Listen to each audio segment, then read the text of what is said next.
Good morning.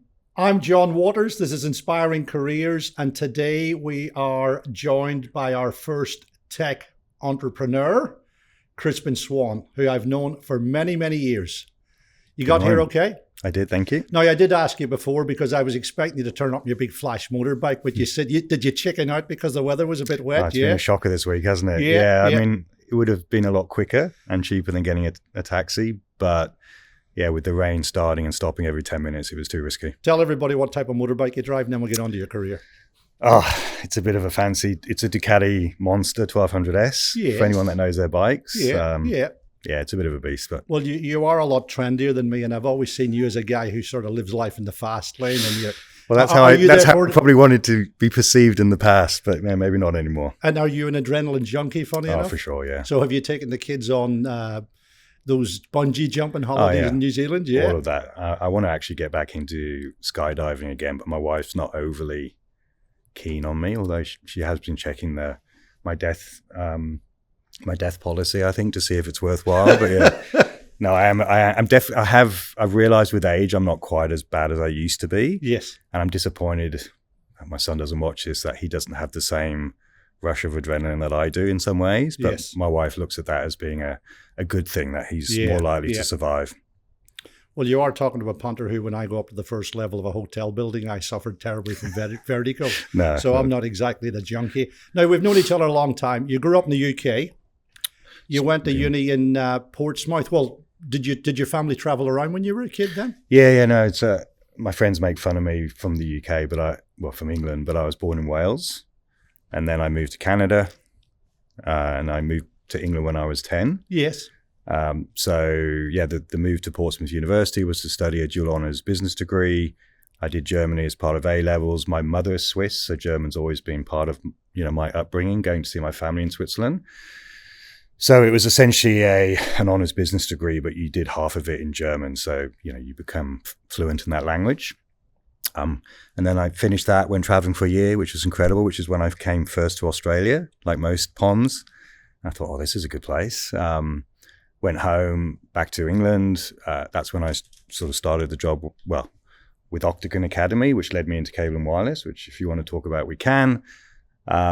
And then a couple of years later, that's when I decided to move out to Australia. Now, that's interesting because I know that Cable and Wireless Academy, that was a very well-respected sales school. Yeah, it was interesting. I mean, coming out of university, my brother's a doctor, so he had a very clear kind of direction. Studying, business, you're kind of like, okay, what do I really want to do? And I knew I liked money. I knew I enjoyed kind of technology. And I knew I probably had, good personable skills. So sales was an obvious route to deliver on that, and moving into technology sales. So yes, you're referring to an academy. It's kind of like a 4-month off-campus. I won't call it a sect, but it was very much a intensive, learn about solution selling. We were hitting the phones, like cold calling, like 120 calls a day. That was incredibly, it taught you a lot about your resilience. Cold calling in other markets, I think, is not as bad, but you used to get abused by people when you called them in the UK. Is that because you had a posh accent at the time as well? Possibly. But that was a really strong foundation. And in that 4 months, the idea was that you kind of leapfrogged what would typically take you years to learn in terms of selling and what have you. So a few of us in that then got accepted into essentially my first proper job, which was, I think, a sales executive within cable and wireless, as you mentioned. And that was back then, just as mobile phones were coming out. So selling kind of mobile phones into business. Again, it was a B2B play like most of my life.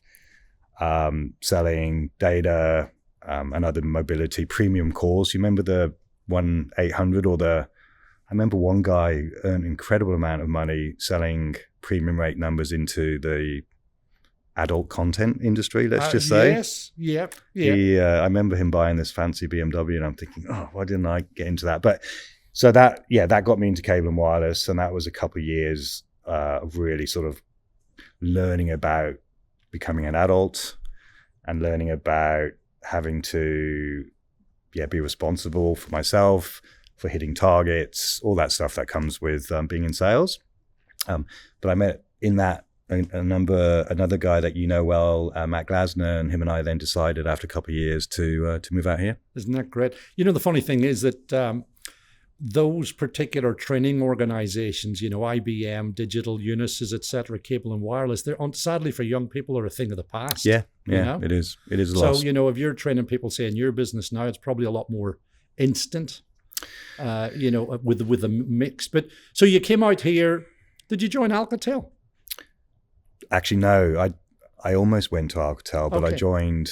Well, that was before joining Cisco. Okay. I joined Lucent Technologies. Lucent, sorry, yes. Very similar. You know, it was again my sort of trajectory then really got into that sort of telco space. So the T in IT&T.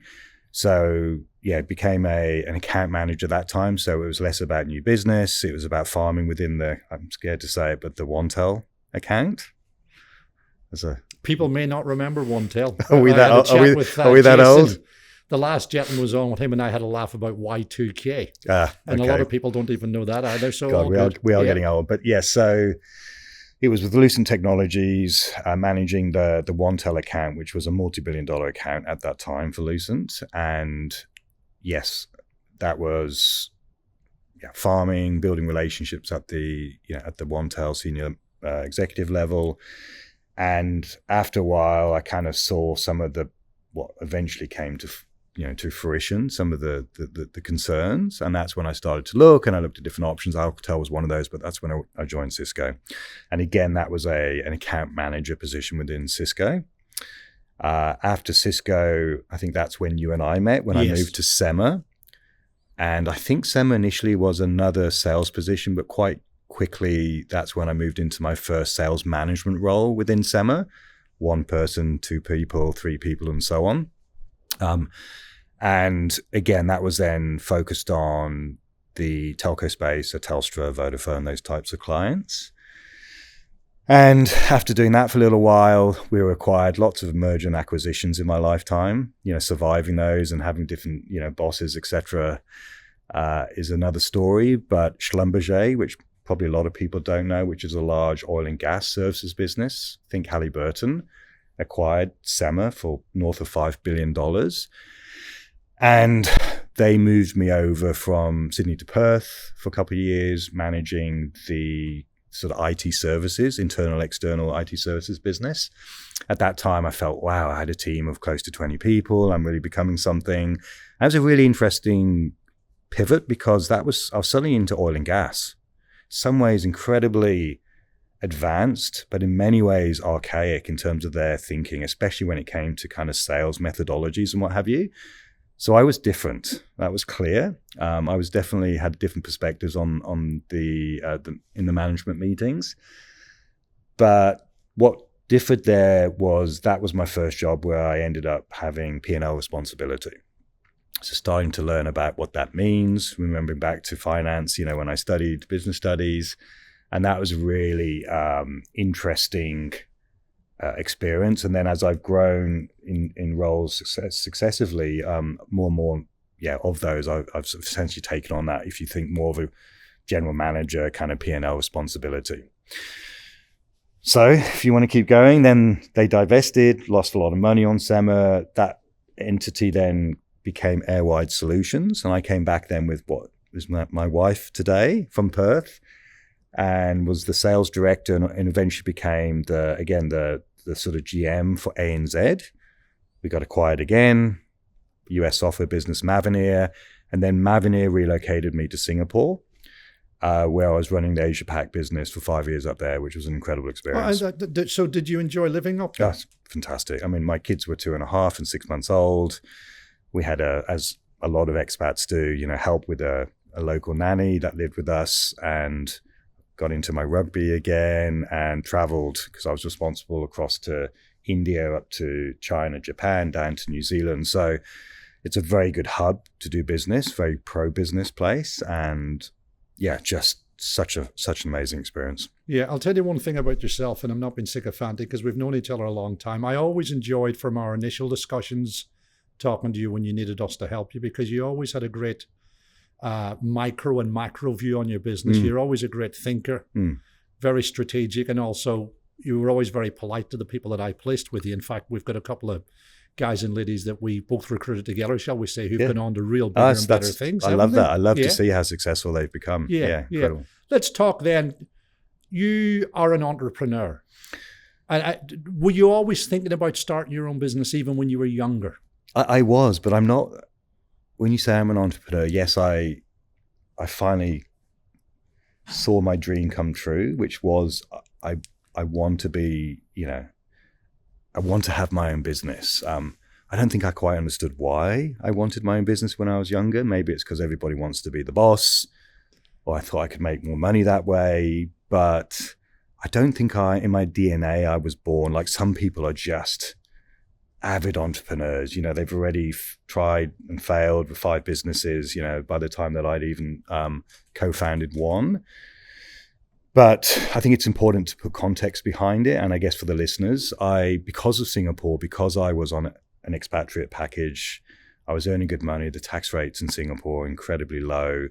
My wife was earning. We were able to make that decision. And I think if you're frustrated with your boss or your job and you're thinking, I'll bugger it, I think I can do a better job.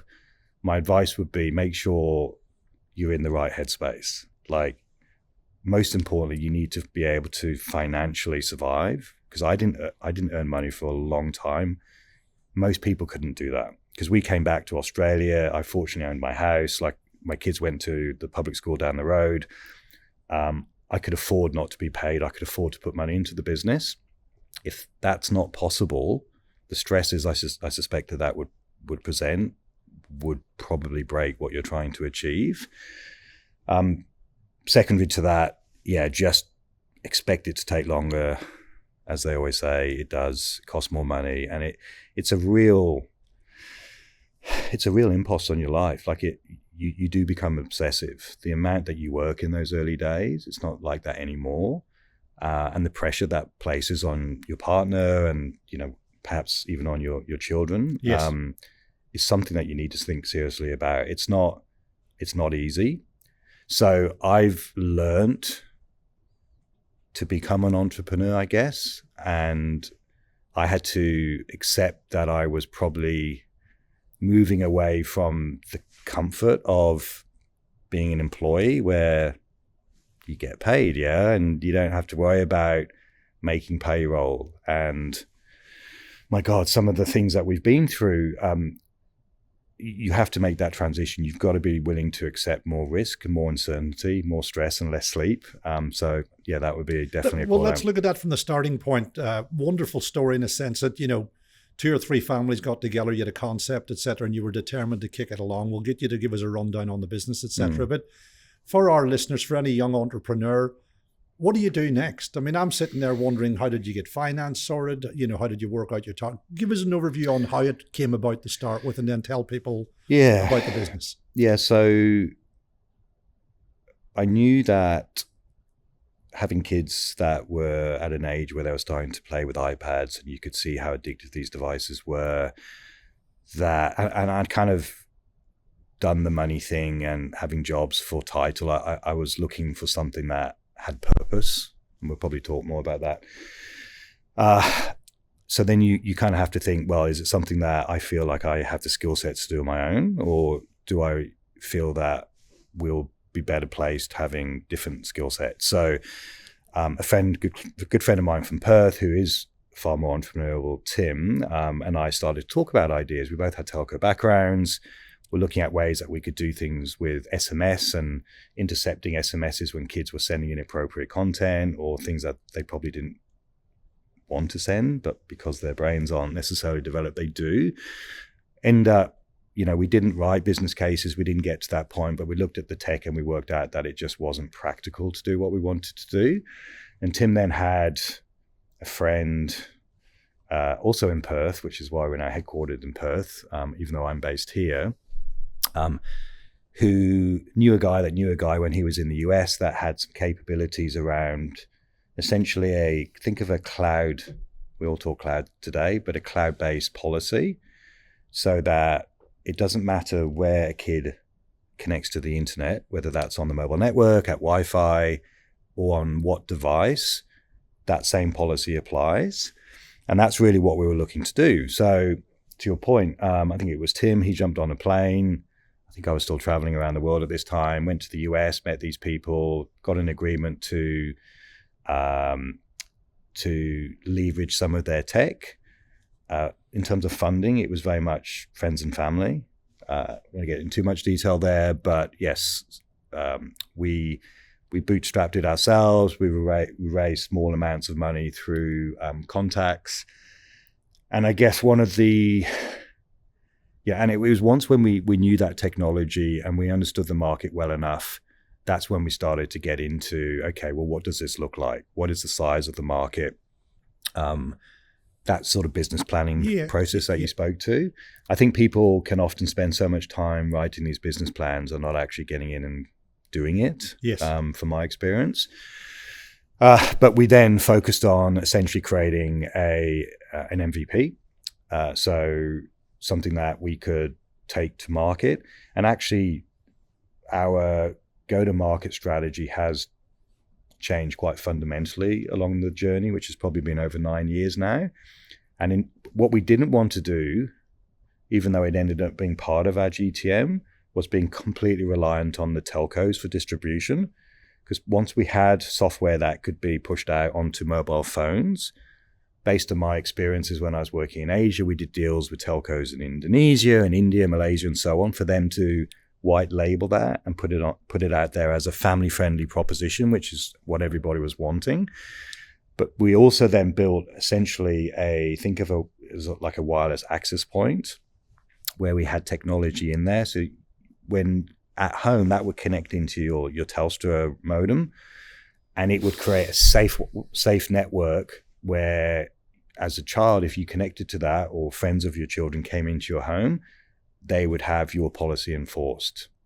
So we wanted to have essentially like an over-the-top play where we could sell that direct to consumer, as well as working through telco as our distribution channels. So it was really about building. We had first a Raspberry Pi, then I spent a lot of work with a US company building that router and the packaging, and then started to think about, okay, how do we actually get this to market? How do we sell, etc. There's a lot in there. Let's talk about the company. Give us the company title, tell us about Qoria, and tell us about your go-to-market strategy and how big's the company now. Yep. Well, we started as Family Zone. Yes. So a lot of kids probably know Family Zone because their parents used it on their kids. It's taught my kids to be tough. Because a lot of their friends had Family Zone on their devices. They said, your dad was one of the people that started it. But the business now, I think probably going on 2 years ago, we changed names to Qoria. So Qoria, we're a global technology business operating in 6 countries. We have north of 550 staff now. We support, our goal, our mission in life is essentially to protect every child on the internet. And today we do that with, I think it's around 25 million children around the world. And we work with 7 million families, parents, to enforce their beliefs in terms of what their children should be able to do on the internet. And that's kind of where I guess I should talk about where we pivoted. So yes. Telco, over the top, direct to consumer was our play. And then we started to work out that our devices were going into schools. And was that then affecting kind of school filtering capabilities? Anyway, without getting into the technology side, we identified an opportunity to bridge the gap and solve problems that schools were experiencing with mobile phones being brought into schools, but also helping schools provide capabilities to parents to get parents to be more informed and to want to be more involved in their kids' online world. Because what we found is if kids had a family environment where their parents were active, they did want to know what they were doing, what games they were playing, and they did go to the level of putting software onto their devices to make sure that at 9 o'clock the device went to sleep, so they got good sleep. Those kids came to school with better habits.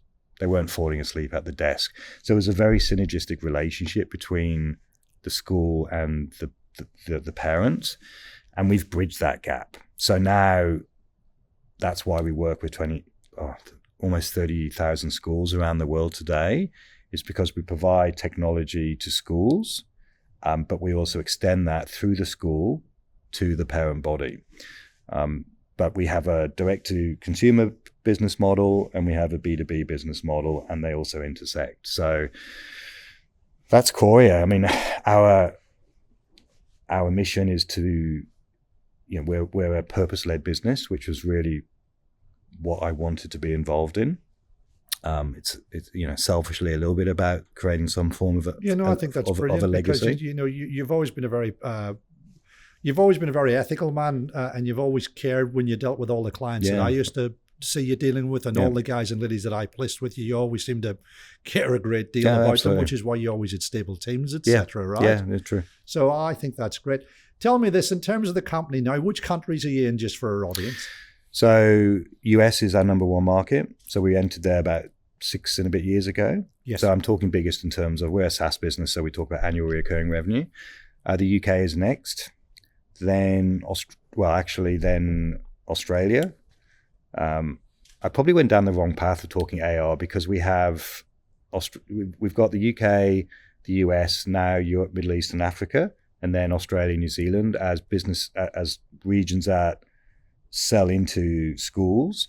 But we also have in Barcelona, in Spain, an amazing team of about 100 people that support the B2C business. That's called Custodio. So if any parents out there have Custodio, that's part of Qoria.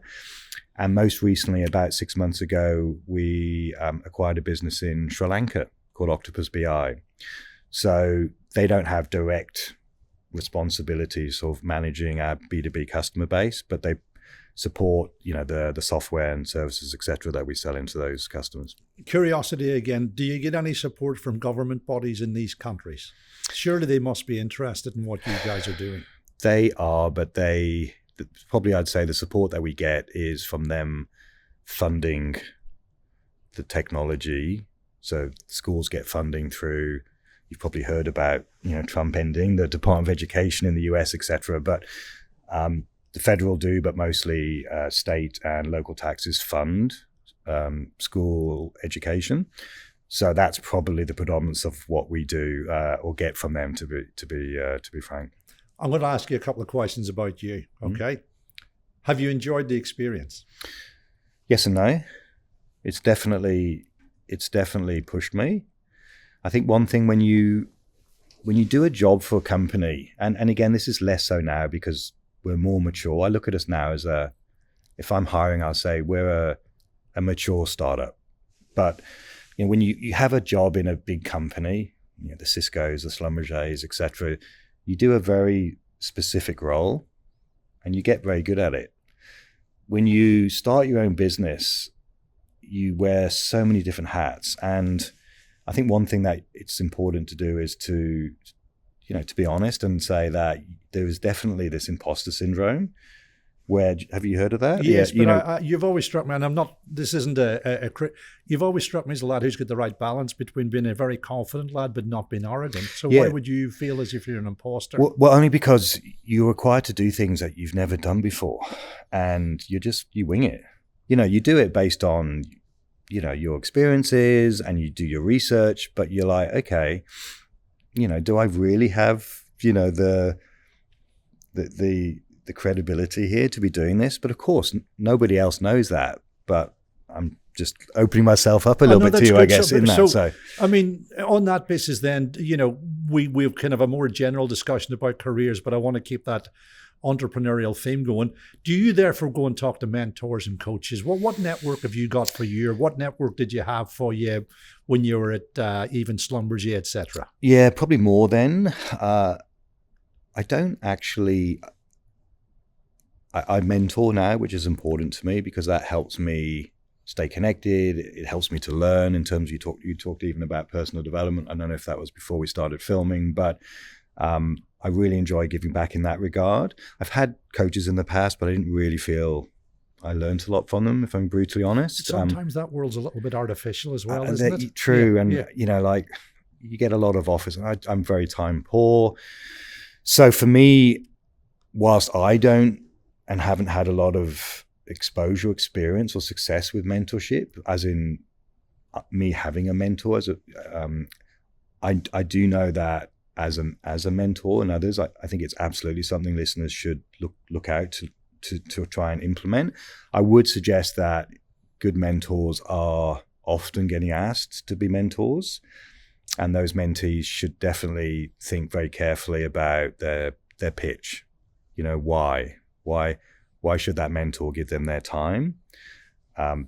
Because I've had to say a lot of no's to people because it just, the effort wasn't there, the thought wasn't there, or just simply I'm too busy. Yeah, well, hey, I could talk to you all day because I love talking to you. I mean, it's almost like, you know, we can call ourselves Inspiring Careers, but your career has evolved. You didn't really have a career plan. Just because you're talented and you're thoughtful, you've been able to go in a direction that you want to go.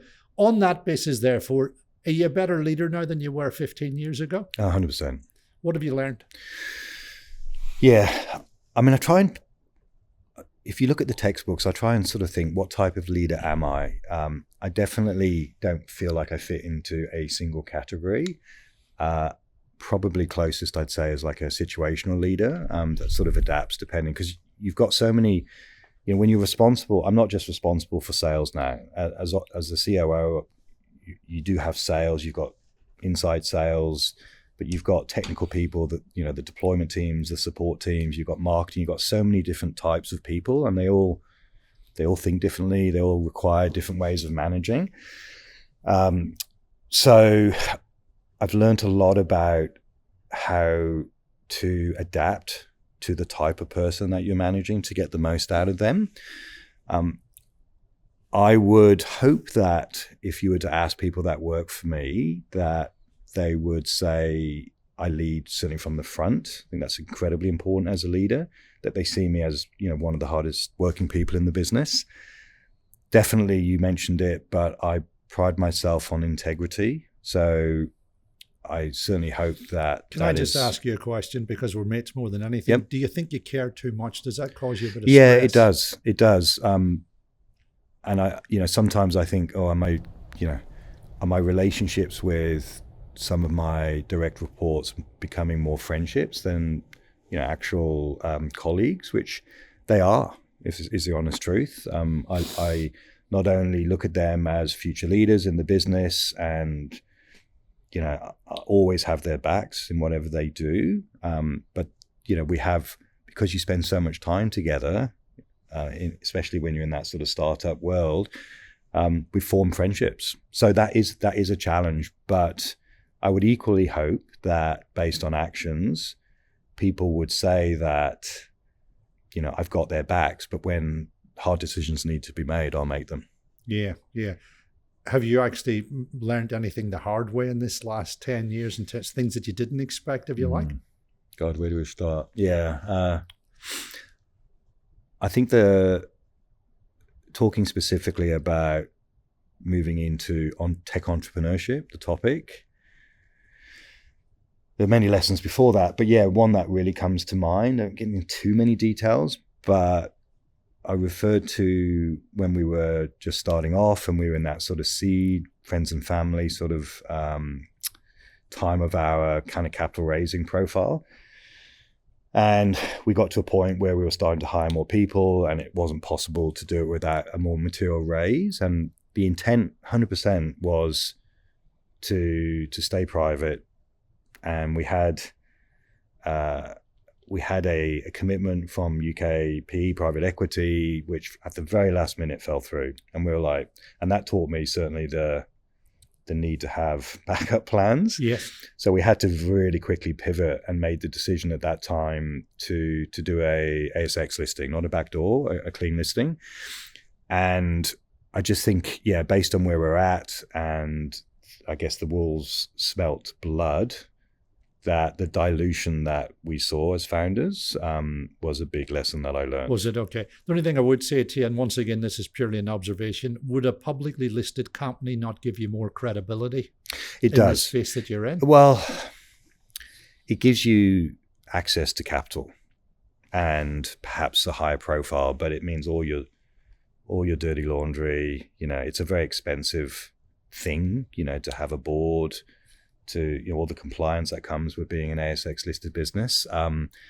So it's been amazing for us, and we've raised hundreds of millions of dollars, which has allowed us to make a number of acquisitions over the previous years. But yeah, that at that time, and I don't have any regrets necessarily, because what I would say is you do what you have to do at the time to survive. But it was just frustrating that prior to that, we had a large percentage of the business. And after that, we had to give a lot of it up to people that didn't deserve it necessarily. But we had then, rights and options in terms of performance, et cetera, that we could earn back, which, we've done subsequently. But that funny enough, and I will go off the tangent because I've done the AICD course. I mean, you do get that ESG component where there's certain finance companies that only invest for people who want to invest in ethical businesses. Correct. I thought you guys would be an absolute. We are. People would be very interested ESG, in your business. Yeah, they are. ESG is a big part of the purpose-driven aspect of our business, and we see a lot of, and we talk to a lot of investors that are very much in that ESG space, and some do invest. You'd be surprised though. ESG still means that they're investing for money. Okay. Well, they want the best of both worlds, don't they? They do. But no, that's a big part of how we position ourselves, and that's becoming, I think, increasingly more important for publicly listed companies to have a strong stance on ESG. Are you proud of what you've achieved? Yeah, definitely. Absolutely. I mean, I think I'm possibly don't. I don't know. I wonder if I beat my own drum. I mean, this isn't about me. It's about a team. It's about the founders. It's about the 550 people that we have, and collectively, we should all be extremely proud of what we do. I mean, every 3 minutes we identify a risk to a child of some kind around the world that allows a teacher, allows a principal, allows a parent to interject, to take action. So as a parent with kids, as somebody that wanted to move into creating a legacy and doing something that was more about just earning money, incredibly proud. And really now that I'm looking more at, what will this business look like in 5 years when I'm probably no longer there? What will that mean for the rising stars in the company, and how they can move into bigger and better things? But it's been a hell of a ride. It's been very challenging at times, but incredibly proud. What do you do for your own personal development now? Well, not enough. I read voraciously. I read tech news, so Wired, TechCrunch, those sorts of sites you probably are familiar with. I don't have time necessarily for formal PD, personal development. I really make an effort to use new tech, AI, all those sorts of things, so I understand it. I'm not a dinosaur. Just on that, do you guys have to continually update your product roadmap based on what's happening in the world around you? Yeah, absolutely. Yeah. Okay, absolutely. Yeah. Like any software business. I focus a lot of time on personal productivity improvements and efficiencies. I spend time through my mentorship, as I mentioned, learning just through those people. So that's typically how I find some time in my life for doing PD. Two questions. I'm going to let you go. Yep. What do you do away from work for you? I know you were a great rugby player earlier in your career. Do you still do exercise? No. What do you do? Yeah. Tell me about your routine in terms of both hobbies or exercise, etc. Yeah, I don't play rugby anymore because I'm old and it hurts. I live vicariously through my son. See, I still see you as 30, but you're only 31 these days. Yeah. My brother's a plastic surgeon. I'm actually 65. But I think I love exercise. So I think for any entrepreneur, you need to be able to, because there are demands of you. And when, for me, you're supporting teams in the US, the UK and New Zealand, you've got a lot of early morning calls and late nights. But so I've got a morning ritual, which people make fun of me about, but I'm up at 5 o'clock every day, and that's breathing, that's exercise, whether that's weights or cardio.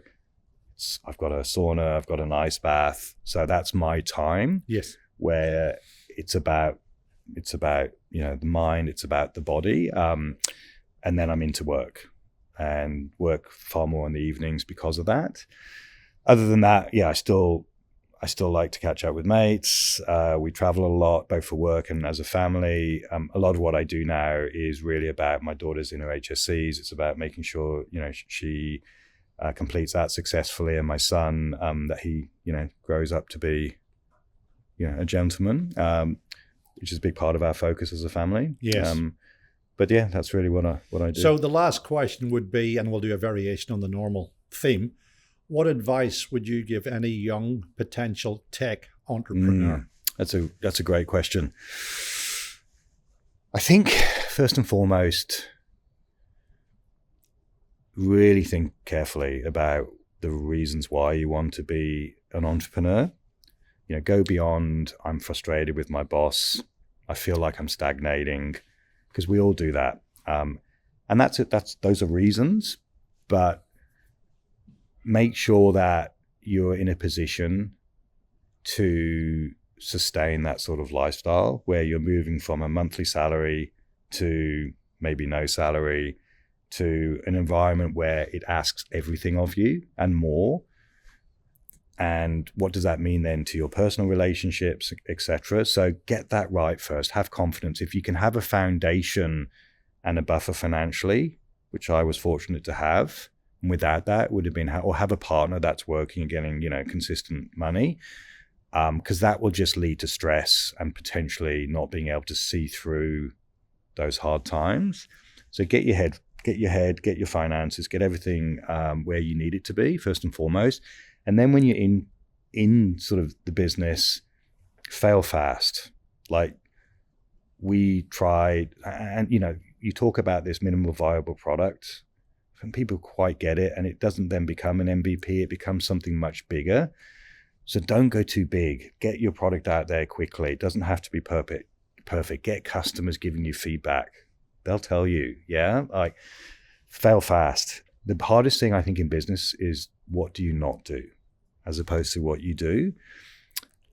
And enjoy it. Embrace it. What do you think the future holds for you? I mean, obviously we're both European. I'm going to make us sound cosmopolitan in my old age. Do you see yourself spending time both here and in Europe with your wife and the kids, etc., down the track? Yeah, well, kids probably not. I think they'll be off at their universities, but absolutely. Like when my time comes to an end, definitely my parents, are getting older, but they live back in the UK.